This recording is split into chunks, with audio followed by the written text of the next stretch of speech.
Start करते हैं हम 2.7 न्यूमेरिकल। इसमें वो क्या कह रहा है, अ train starting from rest accelerates uniformly and attains a velocity 48 km per hour in 2 minutes. It travels at this speed for 5 minutes. Finally, it moves with uniform retardation and is stopped after 3 minutes. Find the total distance traveled by the train.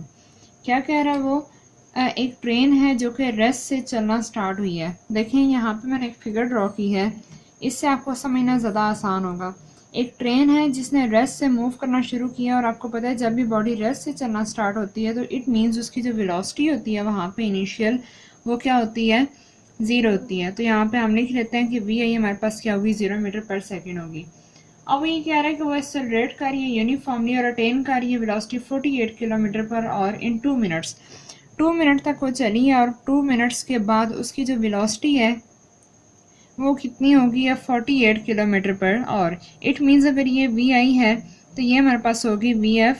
अब आप कहेंगे कि ये 13.33 क्यों लिखा हुआ है, तो ये हमारे पास मैंने इसको कन्वर्ट करके लिखा है। मैं फर्दर आपको बताती हूँ कि किस तरीके से इसको कन्वर्ट करना है। यहाँ से यहाँ तक इसकी वेलोसिटी है 48 किलोमीटर पर आवर और ये जो इसने कवर की है ये कितने टाइम के अंदर की है, जब हमारे पास टाइम था ओनली 2 मिनट्स। तो यहाँ पे हम लिख लेते हैं कि टाइम कितना है, 2 मिनट्स।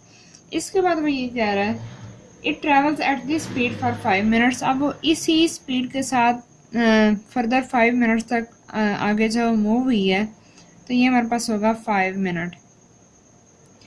उसके बाद वो ये कह रहा है finally it moves with uniform retardation and stopped after 3 minutes. उसके बाद उसकी वेलोसिटी कम होना शुरू हुई है और इस 48 किलोमीटर पर आवर यानी कि 13.33 मीटर पर सेकंड से उसकी वेलोसिटी जो है वो 0 तक चली गई है, यानी कि बॉडी स्टॉप हो गई है। और ये कितने टाइम में हुई है, ये सारा काम हुआ है 3 मिनट्स के अंदर। ठीक है, तो अब वो ये कह रहा है find the total distance travelled by the train, यानी कि हमने यहाँ से लेके एंड तक जब से बॉडी रेस्ट पे थी चलना स्टार्ट हुई, इसके बाद उसने वेलोसिटी अटेन की 48 किलोमीटर पर आवर की। उसके बाद जब वो दोबारा रेस्ट पे चली गई है तो इस सारे का हमने डिस्टेंस फाइंड आउट करना है। अब ये टोटल डिस्टेंस फाइंड करने के लिए हमने इस पूरे इंटरवल को हमने 3 जो है पार्ट्स में डिवाइड कर लिया है। किस तरीके से कि पहले 2 मिनट्स में जो गाड़ी मूव की उसको हमने कह दी वो जो इसने डिस्टेंस ट्रेवल किया वो S1 होगा। इसके बाद नेक्स्ट 5 मिनट्स में जो इसने ट्रेवल किया वो इसका डिस्टेंस S2 होगा और नेक्स्ट 3 मिनट्स में जो इसने ट्रेवल किया वो हमारे पास होगा इसका डिस्टेंस S3। तो हम पहले S1, S2 और S3 निकालेंगे, आखिर में इन तीनों का सम अप करेंगे तो हमारे पास total distance travelled by the train आ जाएगा। तो स्टार्ट करते हैं। सबसे पहले हम देखते हैं हमारे पास गिवन डाटा क्या है, तो सबसे पहले वो लिख लेते हैं। अब देखें यहाँ पे क्या दिया हुआ है हमारे पास। सबसे पहले अगर हम लिखें केस 1, सबसे पहले हमारे पास इनिशियल वेलोसिटी यहाँ पे कितनी है, 0 मीटर पर सेकेंड है। उसके बाद फाइनल वेलोसिटी हमारे पास है जो कि हमें बुक में दी हुई है, that is 48 kilometre per hour. अब मैंने आपको बताया है कि किस तरीके से हम किलोमीटर पर आवर को मीटर पर सेकंड में चेंज करते हैं। अगेन देख लें, ये 48 है, इसको हमने किलोमीटर को मीटर में चेंज करने के लिए हम क्या करेंगे, 1000 से मल्टीप्लाई करेंगे और को सेकंड्स में चेंज करने के लिए हम 3600 से डिवाइड करेंगे।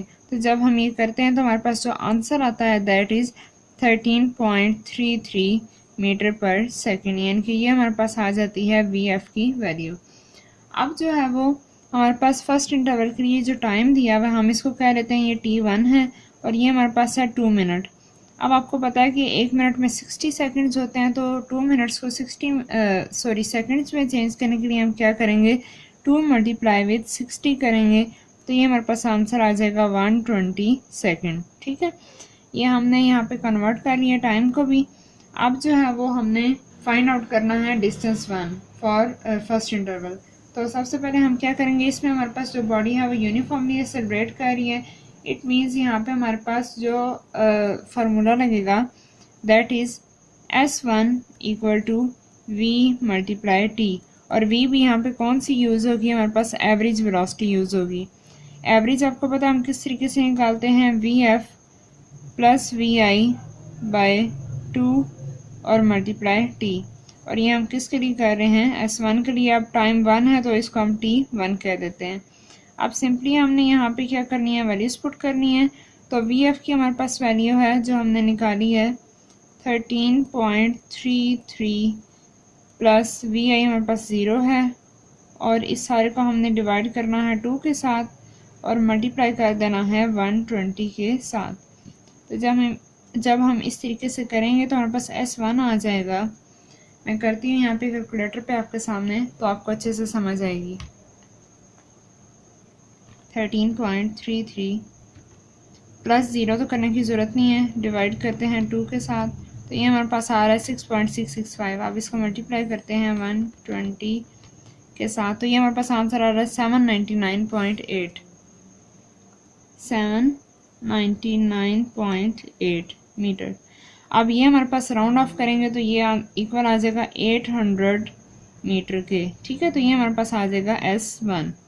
ठीक है, उसके बाद अब हमने फाइंड करना है केस 2 के लिए, जब हमारे पास बॉडी जो कि डिस्टेंस ट्रेवल कर रही है 5 मिनट्स के अंदर। तो अब देखिए यहाँ पे हमारे पास जो उसकी वेलोसिटी है वो कांस्टेंट रहेगी, यानी कि 13.33 मीटर पर सेकंड है, तो इसी के साथ ही मूव करेगी। तो स्टार्ट कर लेते हैं केस 2।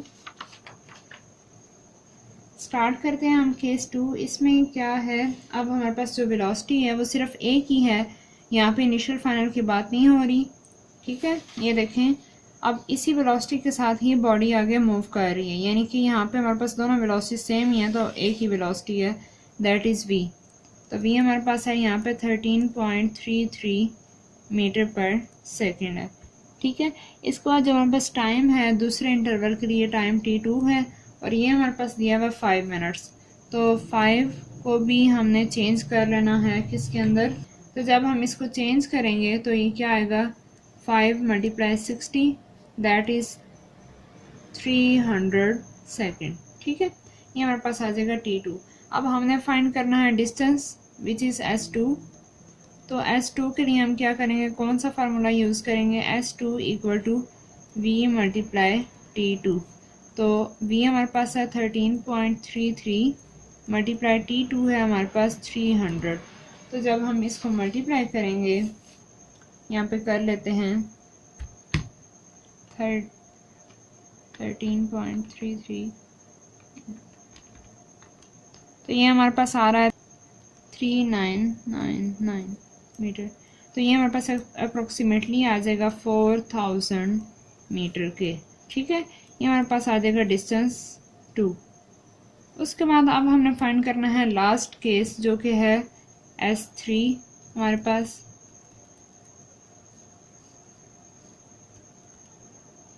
और इसमें अब हमारे पास जो टाइम है तीसरे इंटरवल के लिए दैट इज़ T3, और वो हमारे पास है 3 मिनट।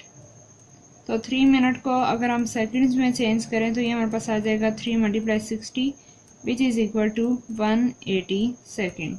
ठीक है, उसके बाद अब यहाँ पे जो बॉडी मूव कर रही है, ये देखें, यहाँ पे अब जो बॉडी की वेलोसिटी है वो अब यहाँ से इस इंटरवल में हम लोग फाइंड कर रहे हैं। अब ये इसकी इनिशियल होगी और ये इसकी फाइनल होगी। अब क्योंकि बॉडी इसी वेलोसिटी के साथ मूव करते हुए यहाँ तक पहुँची, इट मीन्स यहाँ पे भी अब इसकी वेलोसिटी कौन सी होगी, यही वाली 13.33। तो लिख लेते हैं वी आई हमारे पास यहाँ पे क्या है 13.33 मीटर पर सेकेंड, और वी एफ हमारे पास क्या होगी यहाँ पे, वी एफ इज़ 0। ठीक है, क्योंकि बॉडी क्या होगी है, रेस्ट पे चली गई है। तो लिख लेते हैं V F equal to 0 meter पर सेकेंड। उसके बाद अब जो है वो हमने फाइंड करना है डिस्टेंस S3। अब देखिए यहाँ पे भी वो कह रहा है कि बॉडी यूनिफॉर्म रिटार्डेशन के साथ मूव कर रही है। यूनिफॉर्म रिटार्डेशन है, यानी कि अब भी हमारे पास वही केस 1 में जिस तरह हमने सॉल्व किया उसी तरीके से ये भी सॉल्व होगा। तो लगा देते हैं formula S3 equal to V average multiply time हमारे पास आ जाएगा T3। तो वी एवरेज यानी कि V F plus V I divided by 2 multiply 180। तो जब हम यहाँ पे वैल्यूज़ पुट करेंगे तो ये आ जाएगा वी एफ है हमारे पास 0, उसके बाद वी आई है 13.33 डिवाइडेड बाई 2 मल्टीप्लाई 180, ठीक है। और ये हमारे पास किसके इक्वल था, S3 के इक्वल था। तो जब हम यहाँ से इसको फाइंड आउट करेंगे तो ये आ जाएगा 13.33 divided to multiply 180, that is 11,099.7 meter. और ये हमारे पास अप्रोक्सीमेटली बनेगा किसके बराबर, 1200 मीटर के बराबर, ठीक है। हमारे पास यहाँ पे एक्यूरेट वैल्यूज़ इसलिए नहीं आ रही क्योंकि हम यहाँ पे हमारे पास जो वेलोसिटी थी ना वो हमारे पास थी डेसिमल में। तो जितना हम लोग डेसिमल की वैल्यू बड़ी लेते जाते हैं ना उतना हमारे पास आंसर मोर एक्यूरेट आता है। अभी हमने सिर्फ यहाँ पे 2 डेसिमल प्लेसेस लिए, इस वजह से हमारे आंसर में कुछ ना कुछ यहाँ पे डिफरेंस आ रहा है, तो इससे फ़र्क नहीं पड़ता, ठीक है। अप्रॉक्सीमेटली हम 1200 मीटर इसको लिख सकते हैं। अब क्योंकि हमने टोटल डिस्टेंस फाइंड आउट करना है तो हम लिखेंगे S equal to S1 plus S2 plus S3। तो तीनों डिस्टेंसेस को जब हम सम अप करेंगे तो ये था हमारे पास S1 that is 800 meter, 800 plus S2 था हमारे पास 4000 मीटर, प्लस S3 है हमारे पास 1200 मीटर। तो जब हम सबको सम अप करेंगे तो ये हमारे पास आ जाएगा 800 plus 4000 plus 1200 that is 6000 meter. This is our final answer. I hope कि आपको इस क्वेश्चन की अच्छे समझ आ चुकी होगी। स्टार्ट करते हैं 2.8 न्यूमेरिकल। इसमें वो क्या कह रहा है, a cricket ball is hit vertically upwards and returns to ground 6 second later. Calculate करना है हमने एक तो maximum height reach by the ball, और सेकंड चीज़ वो ये कह रहा है इनिशियल वेलोसिटी बताएं बॉल की। अब वो क्या कह रहा है, अगर हम इसको एक फिगर के ज़रिए समझें तो ये कह रहा है कि हमने एक क्रिकेट बॉल ली है, ये बॉल है हमारे पास, और हमने इसको वर्टिकली अपवर्ड हिट किया है। यानी कि अगर फ़र्ज़ करिए हमारे पास ग्राउंड है तो ग्राउंड से हमने इसको ऊपर की तरफ फेंका है, ठीक है, और ये ऊपर जाने के बाद दोबारा ज़मीन पर वापस आई है, और जितना टाइम लगा है इसको यहाँ से ऊपर जाने में और ऊपर से दोबारा नीचे आने में वो सारा टाइम है 6 सेकेंड। तो हमारे पास यहाँ पे जो डाटा था उसमें सिर्फ दिया हुआ है 6 सेकेंड्स टाइम। अब जो है वो क्या है, वो ये रहा है कि एक तो हमने फाइंड आउट करनी है मैक्सिमम हाइट कि बॉल जो है वो कितनी हाइट पे पहुंची है, और दूसरी चीज़ वो ये कह रहे हैं कि हम कितनी इनिशियल वेलोसिटी प्रोवाइड करेंगे बॉल को कि बॉल हमारे पास ऊपर चली जाए। तो दो चीज़ें हमने फाइंड करनी है, एक इनिशियल वेलोसिटी और दूसरी हमने हाइट फाइंड आउट करनी है। तो सबसे पहले अगर हमने हाइट फाइंड आउट करनी है या फिर वेलोसिटी फाइंड आउट करनी है तो हमें, अगर हम पूरे टाइम इंटरवल को जस्ट एक पाथ के लिए कंसीडर कर रहे हैं, यानी कि हमने जब बॉल को नीचे से ऊपर फेंका है, तो अगर हमारे पास टोटल टाइम जो था वो नीचे से ऊपर जाने में और ऊपर से नीचे आने में वो सारा टाइम 6 सेकंड्स था। तो अगर हम जस्ट फर्स्ट पाथ कंसीडर करें जब वो सिर्फ नीचे से ऊपर गया तो टोटल टाइम का हाफ हो जाएगा, क्योंकि ये दोनों इक्वली टाइम होगा। ज़ाहिर है डिस्टेंस बराबर है, नीचे से ऊपर गया और ऊपर से दोबारा नीचे आया, तो जितना टाइम नीचे से ऊपर जाने में लगेगा उतना ही नीचे आने में लगेगा। इट मीन्स कि हम क्या करेंगे, 6 को 2 पे डिवाइड कर देंगे। तो जब हम डिवाइड करेंगे तो हमारे पास आ जाएगा 3 सेकेंड्स। अब ये टाइम आ गया जस्ट नीचे से ऊपर जाने का बॉल को, ठीक है। और हमें पता है कि जब ये बॉडी नीचे से ऊपर मूव कर रही है या ऊपर से नीचे आ रही है तो वो अंडर ग्रेविटी मूव करती है। तो हमारे पास जो है वो अंडरस्टूड बात है, हमें पता होना चाहिए कि जी की वैल्यू हमारे पास होती है 10 मीटर पर सेकेंड स्क्वायर।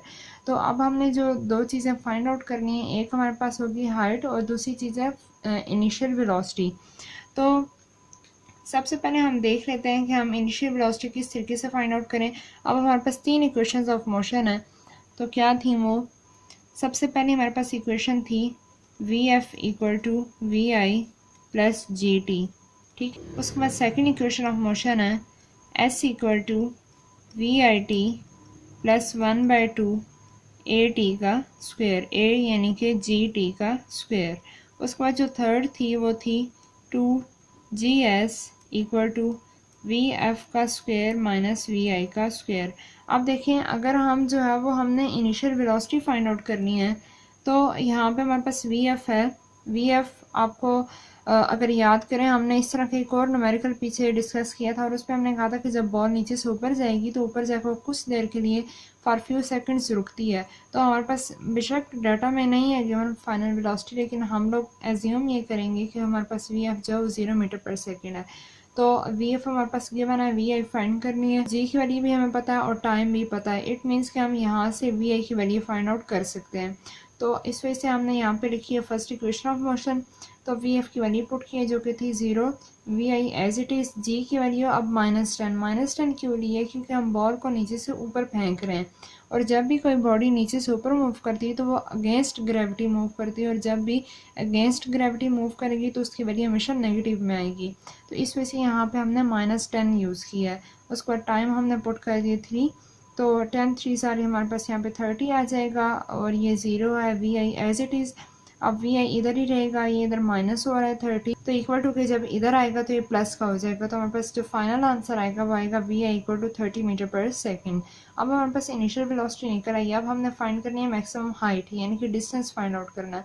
अब देखिए यहाँ पे तो हमारे पास हाइट का तो जिक्र ही नहीं है, तो फर्स्ट तो रिजेक्ट हो जाती है। अब यहाँ सेकेंड है, यहाँ थर्ड है।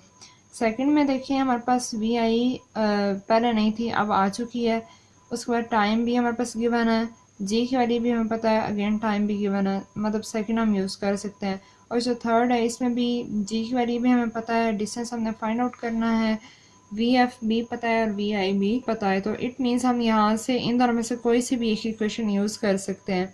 तो मैंने यहाँ पे यूज़ की हुई सेकेंड इक्वेशन ऑफ मोशन। तो हमने जब पुट की है तो यहाँ पे एच यूज़ कर लिया हाइट के लिए, एच लिखें या एच लिखें कोई फ़र्क नहीं इससे पड़ता। वी आई की वैल्यू हमने जो यहाँ पे निकाली थी वो यहाँ पुट की है 30, टाइम हमें पता था 3 सेकेंड्स है, 1/2। जी की वैल्यू अगेन क्योंकि हम लोग बॉडी को नीचे से ऊपर फेंक रहे हैं ना, तो डिस्टेंस नीचे से ऊपर यानी कि बॉडी जो है वो मूव नीचे से ऊपर कर रही है, तो -10 ही यूज़ करेंगे जी की वैल्यू। और टाइम अगेन 3 का स्क्वायर यहाँ पे 9 होता है और बाकी यहाँ पे 30 3 ज़ार 90 हो जाता है। अब यहाँ पे कटिंग करें तो 2 5 ज़ार 10 होता है। अब 5 9 ज़ार हमारे पास होता है 45, तो 90 - 45 हमारे पास अगेन आंसर आ जाता है 45 मीटर। तो ये हमारे पास आ जाएगी maximum height reached by the ball. तो आई होप सो कि आपको इस न्यूमेरिकल की चीज़ समझ आ चुकी होगी। लगी है तो इसको लाइक कीजिएगा, शेयर कर दें अपने फ्रेंड्स के साथ और चैनल को अगर अभी तक सब्सक्राइब नहीं किया हुआ तो इसको सब्सक्राइब भी कर दें और बेल आइकन भी प्रेस कर दें ताकि आपको तमाम आने वाली वीडियोस का नोटिफिकेशन मिलता रहे। मिलते हैं नेक्स्ट वीडियो में। टिल देन टेक केयर, अल्लाह हाफिज़।